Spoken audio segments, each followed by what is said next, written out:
আমার অত্যন্ত স্নেহের প্রাণপ্রিয় শিক্ষার্থী বন্ধুরা, আশা করি তোমরা ভালো আছো। আমি মোহাম্মদ নুরুজ্জামান মৃধা, সিনিয়র প্রভাষক, রসায়ন বিভাগ, মাইলস্টোন কলেজ, উত্তরা, ঢাকা। আমি আজকে হাজির হয়েছি জৈব রসায়ন নিয়ে। জৈব রসায়ন অনেক মজাদার একটা চ্যাপ্টার, মজাদার একটা পড়ার একটা টপিকস, বাট তোমরা এই কথাটা শুনলে তোমাদের ভিতরে একটি ভীতি কাজ করে। এর কারণ কি তোমরা কখনো ভেবে দেখেছো? আসলে এর কারণটা কিন্তু তোমরা জৈব যৌগের নাম ডাকতে পারো না, আর জৈব যৌগের নাম ডাকতে পারো না বলেই তোমাদের কিন্তু এই ভীতিটা রয়ে গেছে। তো আজকে আমি তোমাদের কিছু সহজ টেকনিকের মাধ্যমে এই জৈব যৌগের নামকরণটা আমি শেখাবো। তোমরা যদি আমার ক্লাসটা শুরু থেকে শেষ পর্যন্ত মনোযোগ দিয়ে দেখো, আমার বিশ্বাস তোমরা কেউ জৈব যৌগের নামকরণে আর অসুবিধায় পড়বে না। আর তোমরা বুঝতেই পারছো, জৈব যৌগের নাম রাখতে শিখতে পারলেই তুমি কিন্তু মজা করে জৈব রসায়ন পড়তে পারবে। তো প্রিয় শিক্ষার্থী বন্ধুরা, আমি আর কথা না বাড়িয়ে আমি মূল ক্লাসে চলে যাচ্ছি। আমার প্রিয় শিক্ষার্থী বন্ধুরা, আমি এখন তোমাদের জৈব যৌগের নামকরণ শেখাবো। তোমরা সবাই একটু মনোযোগ দিয়ে আমার কথাগুলো শোনো, তাহলে তোমরা নামকরণ সহজে বুঝে যাবে। তো জৈব যৌগের নামকরণ করার ক্ষেত্রে এ যাবৎ পর্যন্ত রসায়নবিদরা তিনটি পদ্ধতি অনুসরণ করেছে। এই তিনটি পদ্ধতিগুলো কি আমরা একটু জেনে নিই। সাধারণ পদ্ধতি বা প্রচলিত পদ্ধতি, তারপরে হচ্ছে উদ্ভূত পদ্ধতি বা জাতক পদ্ধতি, আর সবচেয়ে বেশি যেটা গ্রহণযোগ্যতা লাভ করেছে সেটার নাম হচ্ছে জেনেভা পদ্ধতি বা ইউপ্যাক পদ্ধতি। ইউপ্যাক এটা কিন্তু একটা সংস্থার নাম, যার পুরো অর্থটা দ্বারা এইরকম: international union of pure and applied chemistry.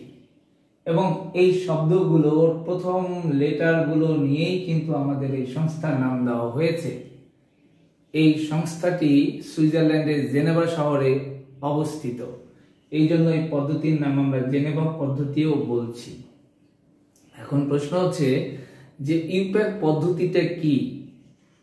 1892 সালে অনেক রসায়নবিদ কি করলেন, এই জৈব যৌগ নামকরণের ক্ষেত্রে কার্বন সংখ্যার ভিত্তিতে এবং কার্যকরী মূলকের প্রকৃতি অনুসারে জৈব যৌগের নামকরণের অনেকগুলো নীতিমালা তারা নির্ধারণ করে দিলেন, এবং এই পদ্ধতির নাম দেওয়া হলো ইউপ্যাক পদ্ধতি।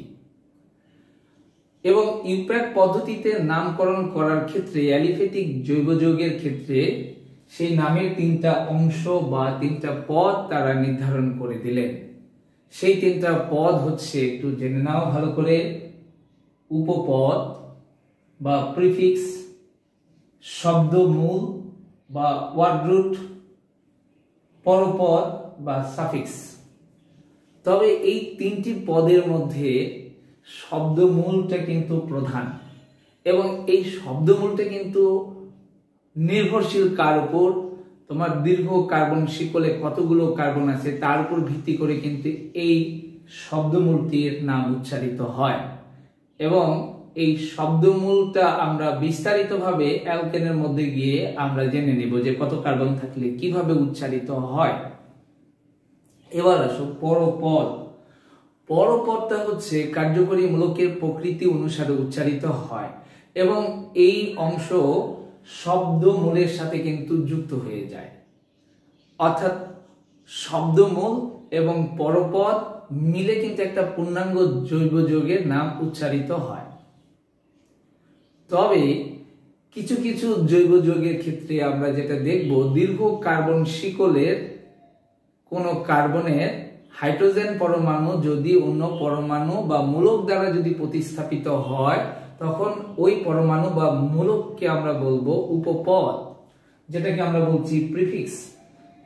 এবং এই উপপদ এটা কিন্তু শাখা হিসাবে আমরা গণ্য করে থাকি।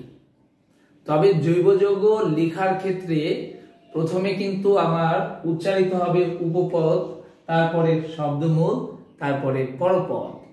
তো আমরা একটু উপপদ সম্পর্কে আর একটু ধারণা নিয়ে নিই। তো উপপদগুলো কারা? যেমন অ্যালকাইল। তো তো অ্যালকাইলটা কি? অ্যালকেন থেকে যখন একটা হাইড্রোজেন বের হয়ে যায় তখন তার নাম হয়ে যায় অ্যালকাইল, এবং সেটাকে আমরা এক বন্ধন আর দ্বারা প্রকাশ করে থাকি। উদাহরণ হিসেবে আমরা বলতে পারি মিথাইল, ইথাইল, তারপরে হ্যালো মানে এক বন্ধন এক্স, এটার উদাহরণ হিসেবে বলতে পারি ক্লোরো, ব্রোমো, আয়োডো। তারপরে আর্কের সাথে হিসেবে থাকতে পারে নাইট্রোমূলক, হাইড্রক্সিল মূলক। এইগুলো কিন্তু কি থাকে? প্রধান শিকলের সাথে কিন্তু শাখা হিসেবে যুক্ত থাকে। আর মনে রাখবে জৈব যৌগের নামকরণের বেলায় এই শাখা শিকলগুলোর উচ্চারণগুলো কিন্তু শুরুতেই আমরা করে নেব। এবার আমরা ইউপ্যাক পদ্ধতিতে অ্যালকেনের নামকরণ শিখব। তো প্রথমে আমরা যে কথা বলছি, অ্যালকেনের প্রথম যে 4টি সদস্য আছে এই 4টি সদস্যের সাধারণ পদ্ধতিতে যে নামে ডাকা হয়েছে ইউপ্যাক পদ্ধতিতে ওই নামটা অপরিবর্তিতই রাখা হয়েছে। যেমন মিথেন, ইথেন, প্রোপেন, বিউটেন। তবে অবশিষ্ট সদস্যদের ক্ষেত্রে কার্বন সংখ্যার ভিত্তিতে গ্রিক শব্দের সংখ্যাবাচক শব্দ এবং তারপরে আমরা এন শব্দটা যোগ করে অ্যালকেনের নাম ডেকে থাকি। আর এই যৌগটা যদি সরল শিকল যুক্ত হয় তবে সেই নামে পূর্বে নরমাল তথা এন শব্দটা কিন্তু যুক্ত করা হয়। যেমন 5 কার্বনের সদস্য যদি হয় তাহলে 5 কার্বনের অ্যালকেন, এখানে কিন্তু ওই যে গ্রিক সংখ্যাবাচক শব্দ পেন্ট তার সাথে এন, তার মানে এটার উচ্চারণ হলো পেন্টেন।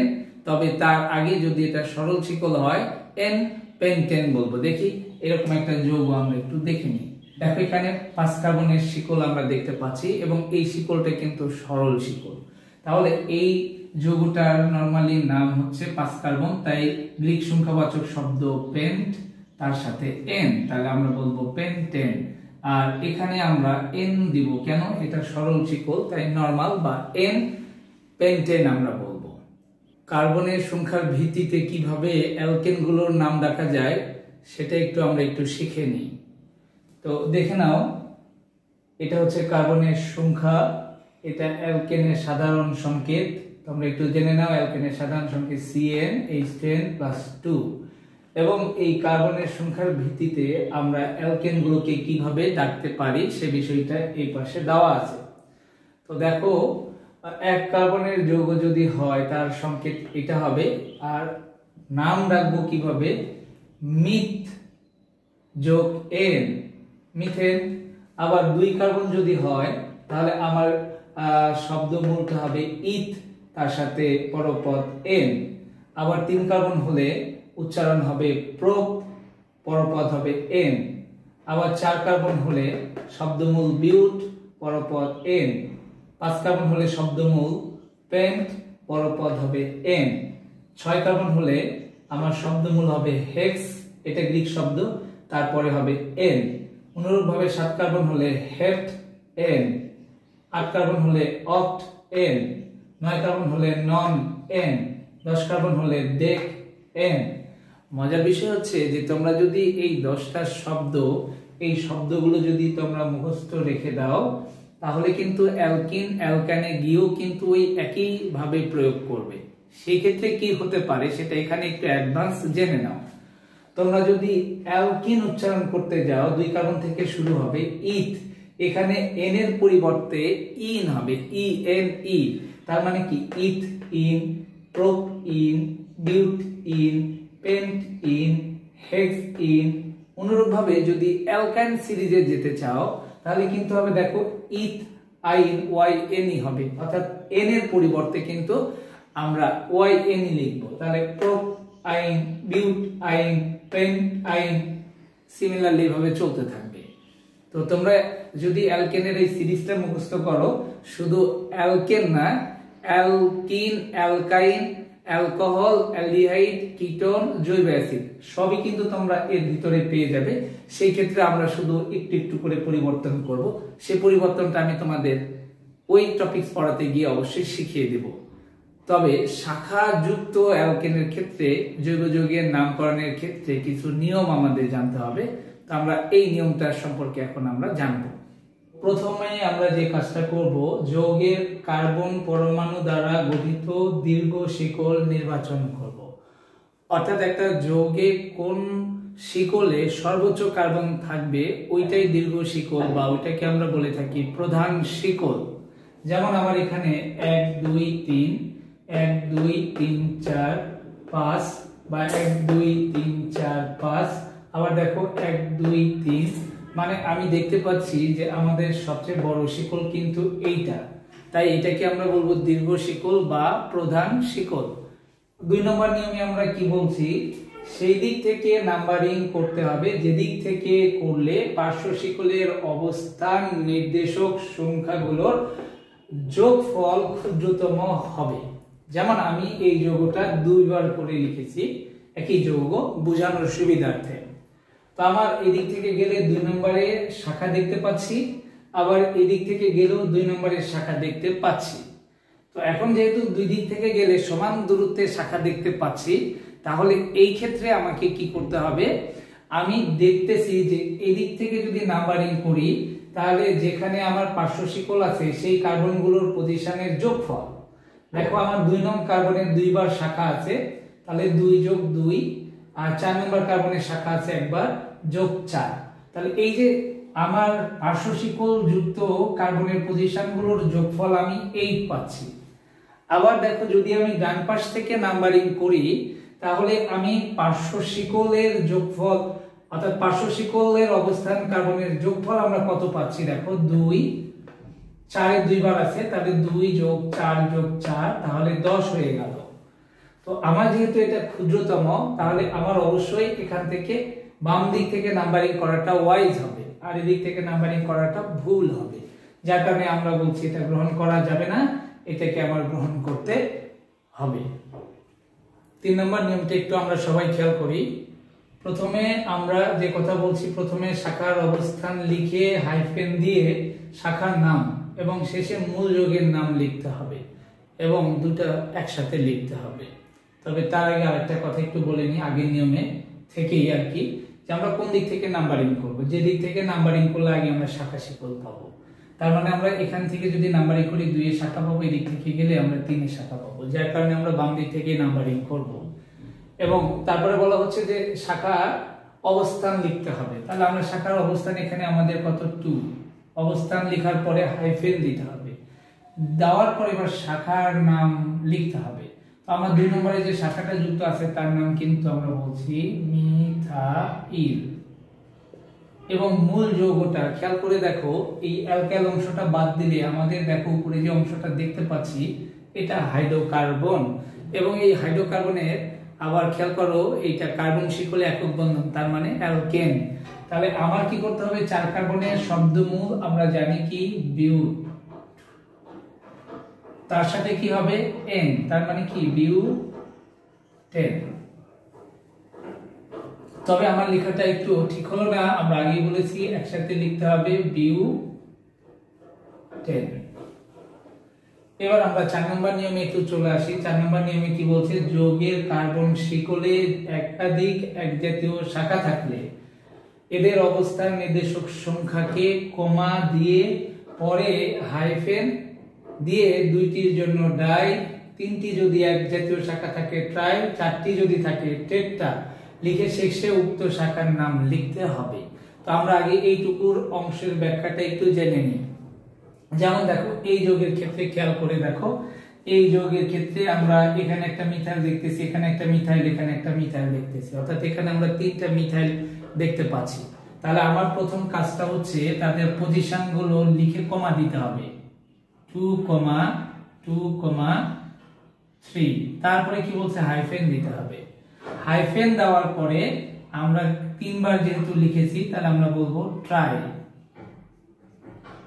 আর এখানে শাখাটা কি ট্রাই মিথাইল। এবার আমরা চলে যাব আমাদের মূল যৌগ 4 কার্বনের অ্যালকেন, তাহলে আমরা এটাকে বলবো কি বিউটেন। এই হচ্ছে এটুকুর ঘটনা। তবে তোমাদের এখানে আরেকটা কথা বলি, যদি শাখার ভিতরে যদি আবার যদি অন্য শাখা অন্য কোনো পজিশন আসতো তাহলে দুই পাশে কিন্তু হাইফেন হতো, যে ঘটনাটা আমরা এই যৌগের মধ্যে দেখতে পাবো। তো তোমরা একটু ভালো করে খেয়াল করো পরের অংশ কি বলেছে। তবে ভিন্ন শাখা থাকলে এদের নামের উর্দু অক্ষর ইংরেজি বর্ণমালার ক্রম অনুসারে সাজাতে হবে। অর্থাৎ যেমন আমার এখানে যে শাখাটা আছে এটা মিথাইল, এটাও মিথাইল, এটাও মিথাইল, এদের উর্দু অক্ষর এম। আর এখানে আমাদের যে শাখাটা দেখতে পাচ্ছি এটা কিন্তু ইথাইল, এদের উর্দু অক্ষরটা ই। তো তোমরা ইংরেজি বর্ণমালা যদি ক্রমের দিকে খেয়াল করো তাহলে দেখবে যে ই আগে এম পরে, তো যার কারণে কিন্তু আমাদের ইথাইলের উচ্চারণটা আগে হবে, মিথাইলের উচ্চারণটা পরে হবে। তাহলে এবার আমরা কি বলতে পারি, এবার আমরা বলতে পারি 3 ইথাইল। তারপরে দেখো মিথাইল আছে কয়বার, 1 2 3 বার। কত কত নম্বরে আছে, তো 2 এ আছে কমা দেব, তারপরে 2 এ আবার আছে কমা দেব, 4 এ আছে কমা দিয়ে তারপরে হাইফেন। তবে মাঝে একটু আগে যে কথা বললাম, মাঝে যদি কোনো সংখ্যা মান দেখো তাহলে কিন্তু হাইফেনটা ডানেও হবে বামেও হবে, অর্থাৎ আগেও হবে পরেও হবে। 3 বার যেহেতু আমরা লিখেছি তাহলে কি বলবো, ট্রাই মিথাইল পেন্ট। এইভাবে কিন্তু আমরা অ্যালকেনের নামকরণগুলো করতে পারি। এবার আমরা অ্যালকিনের নামকরণ শিখব। তো অ্যালকিনের যৌগ আমরা চিনব কিভাবে, আমাদের কার্বন শিকলে কোনো জায়গায় দ্বিবন্ধন থাকবে এবং এদের সাধারণ সংকেত দ্বারা আমরা প্রকাশ করতে পারবো, সেই সাধারণ সংকেত CnH2n। এখন অ্যালকিনের নামকরণের ক্ষেত্রে মনে রাখবে অ্যালকেন থেকেই কিন্তু আমরা অ্যালকিনের নামটা ডাকতে পারি, শুধু একটু পরিবর্তন করে। কিরকম পরিবর্তন করে দেখে নাও, বলা হচ্ছে সমসংখ্যক কার্বন পরমাণু বিশিষ্ট অনুরূপ অ্যালকেনের নামের শেষের অংশ হতে কি করব, আমরা এন বাদ দিয়ে সেই স্থলে আমরা ইন শব্দ বসিয়ে অ্যালকেনের নামকরণ করা হয়। যেমন দেখো অ্যালকেন, সেখান থেকে এন বাদ দিয়ে দাও এবং ওই জায়গায় তুমি ইন বসিয়ে দাও, তাহলে তার নাম হবে অ্যালকিন। একটা উদাহরণ দিয়ে আমি 2 কার্বনের অ্যালকেন, তাহলে ইথ এন, এখান থেকে আমরা বাদ দিব কি এন ই, অ্যাড করব কি ই এন ই, তাহলে সমান সমান আমাদের কি দাঁড়াচ্ছে, আমি এইখান থেকে এন বাদ দিলাম সেই জায়গায় ইন অ্যাড করলাম, তাহলে নাম হচ্ছে কি ইথ ইন, অর্থাৎ এই যৌগটার নাম আমাদের ইথিন। অনুরূপভাবে CH3 CH double bond CH2, তাহলে এই যৌগটার নাম আমাদের কিন্তু 3 কার্বনের যেহেতু সদস্য, তাহলে নাম হওয়ার কথা ছিল প্রোপ-এন, কিন্তু যেহেতু শিকলে দ্বিবন্ধন তুমি দেখতে পাচ্ছ, ওই এন অংশ বাদ দিয়ে ওই জায়গায় ইন যুক্ত করো, তাহলে নাম হবে প্রোপ-ইন, অর্থাৎ এই যৌগকে আমরা বলবো কিন্তু প্রোপ-ইন। তো এখন বিষয়টা হচ্ছে, যদি এই শিকলটা আরো বড় হয় বা শাখার শিকল যদি থাকে, তাহলে সেই ক্ষেত্রে আমরা কিভাবে নাম রাখবো সে বিষয়ে একটু আমরা জেনে নিই।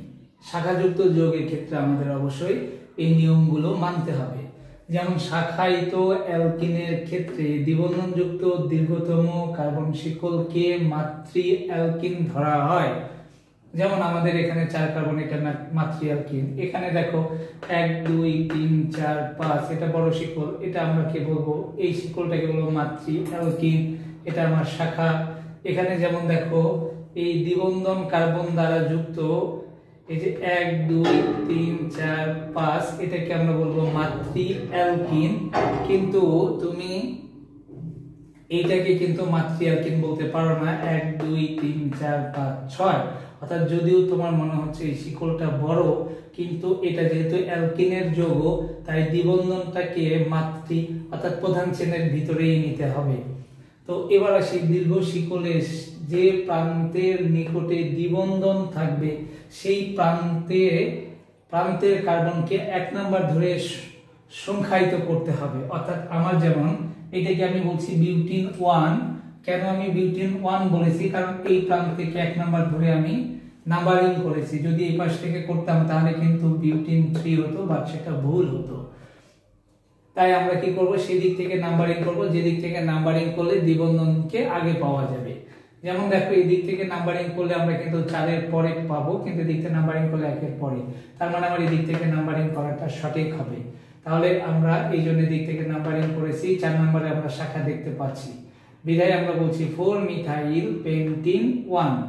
কেন 1 বললাম? কারণ আমার 1 এর পরে দ্বিবন্ধন আছে, যার কারণে আমরা বলছি 4 মিথাইল, আর পেন্ট মানে 5 কার্বন, ইন মানে ডাবল বন্ড 1 এর পরে। এবার আমরা এই যৌগের নাম তাহলে আমরা কি বলবো? তাহলে আমরা তো দেখতে পাচ্ছি এইটা আমাদের মাতৃ অ্যালকিন, তার মানে আমার এটা কিন্তু শাখা, এটা আমাদের শাখা। তাহলে শাখা আমরা দেখতে পাচ্ছি কি ইথাইল, আর এই পাশে দেখতে পাচ্ছি মিথাইল। এখন একাধিক ভিন্ন জাতীয় শাখা হলে কি হবে সেটা অ্যালকিনের মধ্যে তোমরা জেনে আসছো। প্রথমে কিন্তু ইথাইলের উচ্চারণ হবে, তাহলে আমরা কি বলবো এখানে 2 ইথাইল, 2 ইথাইল।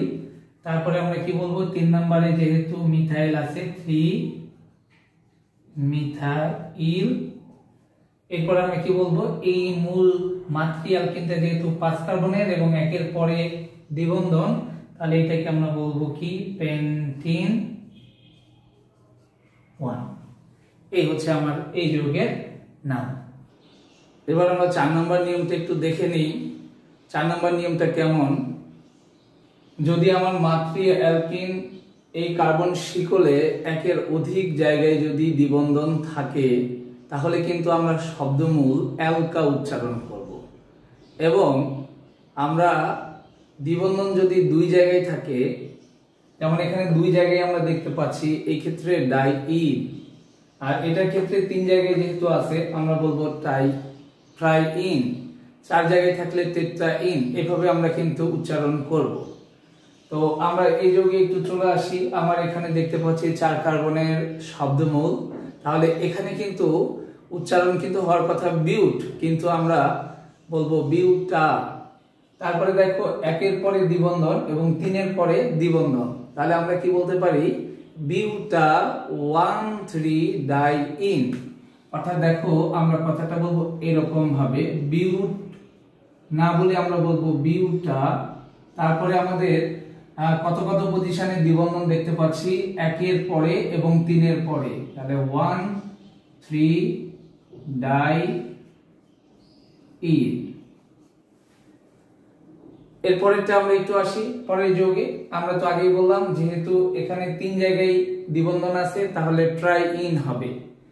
এখানে আমাদের কিন্তু একটা শাখাও আছে, এবং আমরা জানি শাখা মানে কিন্তু উপপদ, উপপদ কিন্তু সবার আগেই বসে। তো আমরা একটু উপপদটা আগে লিখে নিই। দেখো আমাদের কি আছে 3 মিথাইল, 3 মিথাইল। তারপরে আমাদের শব্দমূল কিন্তু দেখো 7 কার্বনের, তাহলে হওয়ার কথা হেপ্ট, কিন্তু যেহেতু একাধিক জায়গায় দ্বিবন্ধন আছে, তাহলে আমার শব্দমূলের উচ্চারণ হবে হেপ্টা। তাহলে আমরা একটু লিখে ফেললাম হেপ্টা। এবার কত কত নাম্বারের পরে আমার এই দ্বিবন্ধন গুলো আছে 1, 3, 5 ট্রাইইন। এভাবে কিন্তু আমরা একাধিক দ্বিবন্ধন থাকলে যৌগগুলোর উচ্চারণ করব। প্রিয় শিক্ষার্থী বন্ধুরা, এবার আমরা অ্যালকাইনের নামকরণ শিখতে যাচ্ছি।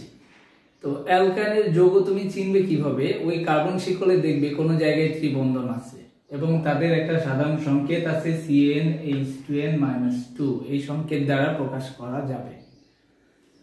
এখন আমরা দেখি কিভাবে অ্যালকাইনের নাম ডাকা যায়। তো অ্যালকেন থেকেই আমরা আবারও অ্যালকাইনের নামটা ডাকবো। তো কিভাবে? ওই সমসংখ্যক কার্বন পরমাণু বিশিষ্ট অনুরূপ অ্যালকেনের নামের শেষের অংশ থেকে তুমি এন বাদ দিবে, ওই জায়গায় আইন শব্দটা অ্যাড করবে, তাহলেই আমার অ্যালকাইনের নামটা চলে আসবে। যেমন দেখো অ্যালকেন, সেখান থেকে এন বাদ দিয়ে দিলাম এবং আইন যুক্ত করলাম, তাহলে এই এন এর জায়গায় আইন চলে আসছে। কিন্তু খেয়াল করে দেখো, তখন এর নাম হয়ে গেল অ্যালকাইন। যেমন দেখো 2 কার্বনের একটা সদস্য, তো এটা তো ইথেন নরমালি অ্যালকেনের ক্ষেত্রে। এখন সেই ইথেন থেকে এন বাদ দিয়ে দাও, দিয়ে ওই জায়গায় YN যুক্ত করে দাও এই জায়গায়, তাহলে কি হয়ে গেল ইথাইল, অর্থাৎ এই যৌগটাকে আমরা বলবো ইথাইন।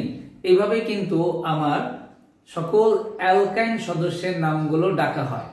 তবে আমাদের কার্বন শিকল অনেক বড় হলে, শাখা থাকলে, একাধিক ত্রিবন্ধন বা দ্বিবন্ধন থাকলে তাদের ক্ষেত্রে কিছু নিয়ম জানতে হবে। আমরা সেই নিয়মগুলো নিয়ে এখন আলোচনা করব। অ্যালকাইনের দীর্ঘ কার্বন শিকলযুক্ত যৌগের ক্ষেত্রে আমরা কি করব, ত্রিবন্ধনের অবস্থান ক্ষুদ্রতম সংখ্যা দ্বারা প্রকাশ করা হয়। অর্থাৎ আমার দীর্ঘ কার্বন শিকলের সেই প্রান্ত থেকে গণনা শুরু করব যেই প্রান্ত থেকে গণনা করলে আমরা ত্রিবন্ধনের অবস্থানটা আগে পাবো। যেমন এখানে একটা যৌগ দেখতে পাচ্ছ, আমরা যদি বাম দিক থেকে নাম্বারিং করি তাহলে 2 নং কার্বনের পরে ত্রিবন্ধন, ডান পাশ থেকে নাম্বারিং করলে 3 নং কার্বনের পরে ত্রিবন্ধন। তাহলে আমার নাম্বারিংটা হবে বাম দিক থেকে 1 2 3 4 5, এবং এই যৌগের নাম হবে কি, যেহেতু 5 কার্বন তাহলে পেন্ট, আর যেহেতু ত্রিবন্ধন তাহলে আমরা বলবো পেন্টাইন, এবং যেহেতু ত্রিবন্ধন 2 কার্বনের পরে আমরা 2 বলছি। অনুরূপভাবে আমার এই ক্ষেত্রে কিন্তু নাম্বারিংটা বাম দিক থেকে হবে।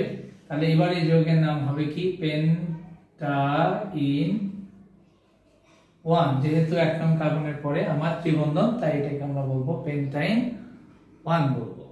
এবার শাখাযুক্ত অ্যালকাইনের ক্ষেত্রে কিভাবে আমরা নামকরণ করব তার নিয়মটা একটু দেখে নিই।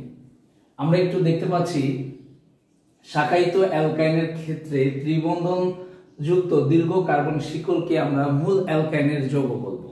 যেমন আমাদের ত্রিবন্ধন যুক্ত এই শিকলটা কিন্তু বড়, তাহলে এটাকে আমরা মূল শিকল বলতে পারি।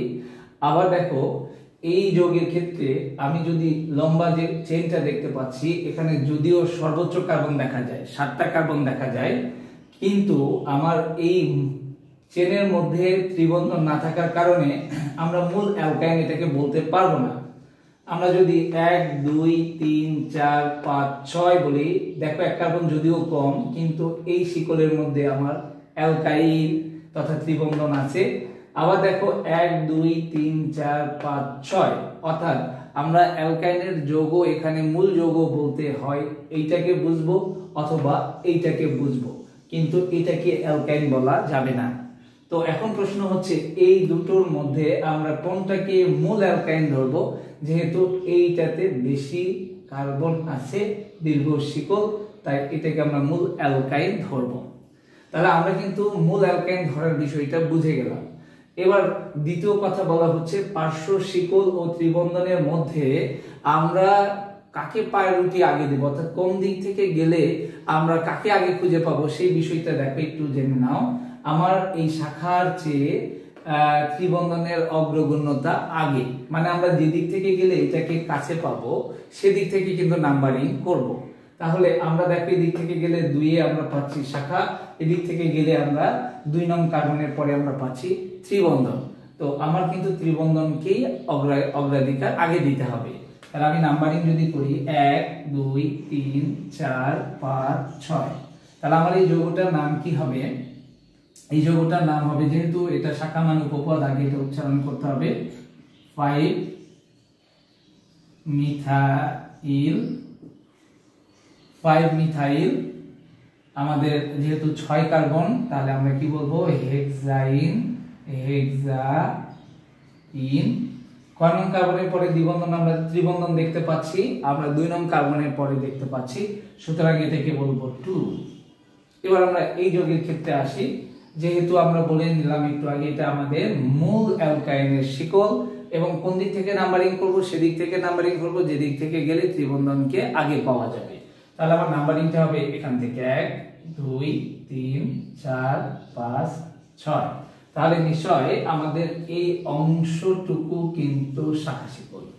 তাহলে শাখা শিকল যদি হয় তাহলে আমরা কত নম্বরের শাখা দেখতে পাচ্ছি, 3 নম্বরে। তাহলে আমরা বলবো 3 প্রোপাইল। প্রোপাইল কেন প্রোপাইল, 3 কার্বনের অ্যালকাইল হলে প্রোপাইল, এটাকে আমরা তারপরে বলবো হেক্সাইন, হেক্সাইন 1 বলবো। যদি কার্বন শিকলে একাধিক জায়গায় ত্রিবন্ধন থাকে তাহলে সেই ক্ষেত্রে আমরা কিভাবে যৌগটাকে ডাকবো সে বিষয়টা একটু জেনে নাও। যদি আমার দুই জায়গায় যদি এরকম ত্রিবন্ধন থাকে তাহলে আমরা বলবো ওই অ্যালকিনের মতো আমরা তখন শব্দমূলের উচ্চারণ অ্যালকা হয়ে যাবে।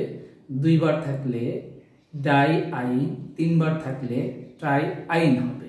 তো একটা এক্সাম্পলের মাধ্যমে একটু দেখে নাও। তো আমার যেহেতু এটা 4 কার্বনের শব্দমূল, তাহলে আমরা উচ্চারণ করব কি বিউটা। এখন কত কত নাম্বারের পরে ত্রিবন্ধন দেখতে পাচ্ছি? 1 এর পরে, আর কত? 3 এর পরে। তাহলে আমরা কি বলবো? ডাই আইন। অনুরূপভাবে যদি 3 জায়গায় এরকম আমরা পেতাম তাহলে কি শব্দমূল উল্লেখ করতাম পজিশন দিয়ে, হাইফেন দিয়ে, হ্যাঁ, ট্রাই ইন। 4 জায়গায় থাকলে টেট্রাইন, এভাবে কিন্তু আমরা অ্যালকাইনের নামকরণ করব। দ্বিবন্ধন এবং ত্রিবন্ধন যৌগের ক্ষেত্রে একত্রে তাদের অবস্থান হলে কিভাবে নামকরণ করা যায় সে বিষয়টা একটু আমরা লক্ষ্য করি। তো প্রথমে যেটা বলা হচ্ছে যে ইনের পরে আইন বিবেচনা হবে। তারপরে আমরা বলছি যে শিকলে যদি দ্বিবন্ধন এবং ত্রিবন্ধন সমান দূরত্বে থাকে, হ্যাঁ, থাকলে দ্বিবন্ধন যে পাশে আছে সে পাশ থেকে নাম্বারিং করতে হবে। দেখো এই 2 নাম্বারের একটা উদাহরণ আমরা একটু ব্যাখ্যা করি। যেমন আমার এই যৌগের ভিতরে একদিকে দ্বিবন্ধন আছে আর একদিকে ত্রিবন্ধন আছে, এবং আরো লক্ষ্য করো দ্বিবন্ধনও 1 নং কার্বনের পরে এবং ত্রিবন্ধনও এই পাশ থেকে 1 নং কার্বনের পরে। এখন কার অগ্রাধিকার আগে হবে সেটা কিন্তু আমরা এই জায়গায় বলে দিচ্ছি। সমান দূরত্বে থাকলে দ্বিবন্ধন যে পাশে আছে সে পাশ থেকে নাম্বারিং করতে হবে। তার মানে আমার নাম্বারিং করতে হবে 1 2 3 4 5। এখন আমি নাম্বারিং করে ফেললাম এই যৌগকে, তাহলে কিভাবে ডাকবো? এখন যেহেতু আমার শব্দমূল 5 কার্বনের, তাহলে আমরা এখানে শব্দমূল বলবো পেন্ট। এখানে কিন্তু আ হবে না, যেহেতু তারা ভিন্ন জাতীয়, এই জন্য পেন্ট। তাহলে আমরা বলছি কি এই যৌগের শব্দমূল পেন্ট, তারপরে হাইফেন দিলাম, ইনের উচ্চারণটা আগে হবে। তাহলে আমার 1 এর পরে ইন আছে, তাহলে আমরা কি বলবো? 1 ইন। তারপরে আইন আছে 4 এর পরে, 4 নং কার্বনের পরে দেখো ত্রিবন্ধন আছে, তাহলে 4 আইন। এবার আমরা আসি পরের নিয়মটা কি বলেছে, যে শিকলে ইন ও আইন অসমান দূরত্বে থাকলে, অর্থাৎ ইন মানে দ্বিবন্ধন, আইন মানে ত্রিবন্ধন, আর অসমান দূরত্বে থাকলে ইন এবং আইনের মধ্যে যেটি কাছে সে পাশ থেকে নাম্বারিং করতে হবে। অর্থাৎ এই যৌগের দিকে একটু খেয়াল করে দেখো, আমাদের কিন্তু দেখো এই যৌগের মধ্যে একদিকে ডাবল বন্ড তথা ইন আছে আর একদিকে আইন আছে, কিন্তু আগের মতো কিন্তু সমান দূরত্বে নেই, অসমান দূরত্বে আছে। এবং দেখো এবার কিন্তু আমরা দেখতে পাচ্ছি ত্রিবন্ধনের দূরত্বটা কাছে, তাই এবার কিন্তু নাম্বারিং বাম দিক থেকে করলে ভুল হবে। এবার আমরা নাম্বারিং করব ডান পাশ থেকে। তাহলে আমরা কি করছি? 1 2 3 4 5। এবার আমরা ডাকবো কিভাবে? আগের মতো পেন্ট। শব্দমূল আমার পেন্ট, ইনের উচ্চারণটা ঠিক আগের মতো আগেই হবে। তাহলে পেন্ট 3 ইন 1 আইন। তো এইভাবে আমরা অ্যালকিন এবং অ্যালকাইন যদি একত্রে থাকে তাদের নামকরণগুলো করতে পারি।